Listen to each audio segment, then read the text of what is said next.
ఈరోజు బాక్సులోకి ఏం ప్రిపేర్ చేసావమ్మా? తోటకూర కూటు చేశానురా. మరి దాంతోపాటు ఈరోజు వంటలేంటి? ఈరోజా చక్కగాను కమ్మని కూర ఒకటి చేశాను, నీకు ఇష్టమైంది చూడు.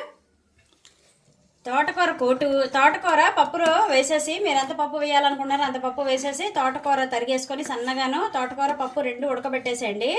అలాగే శనగపప్పు కొంచెం 1/2 టీ స్పూను, అలాగే ధనియాలు కూడా 1/2 టీ స్పూను, కొంచెం జీలకర్ర, ఎండుమిరపకాయలు, ఒక ఇంగువ, ఇలాచి అవన్నీ వేసేసి వేయించుకొని చక్కగా మిక్సీ ఆడేసేయండి. కొబ్బరి కొంచెం వేసేసి చిన్న కొబ్బరి వేయండి, చాలా బాగుంటుంది. ఇది ఆల్రెడీ రెసిపీ పెట్టాను, మన ఛానల్లోకి వెళ్ళి చూడండి.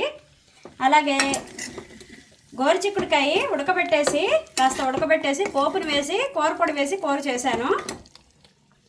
క్యాబేజీ పచ్చడి, ఇది కూడా నేను రెసిపీ పెట్టాను, మన ఛానల్లోకి వెళ్ళి చూడండి. రాగి జావా, మెంతు మజ్జిగ, వేడి వేడి అన్నం. తోటకూర కూట అయితే చాలా బాగుంటుందండి. నేను ఆల్రెడీ రెసిపీ చేసి ఫుల్ వీడియో పెట్టాను, మన ఛానల్లోకి వెళ్ళి చూడండి. అలాగే మరి ఈరోజు మా పిల్లల లంచ్ బాక్స్లోకి నేను పప్పును కూర 2 పెడదాం అనుకుంటున్నాను. మా అమ్మాయి అయితే క్యాబేజ్ పచ్చడి కూడా పెట్టమంది. క్యాబేజ్ పచ్చడి తనకి చాలా ఇష్టము. క్యాబేజ్ పచ్చడి కూడా నేను వీడియో పెట్టాను, మన ఛానల్లోకి వెళ్ళి చూడండి.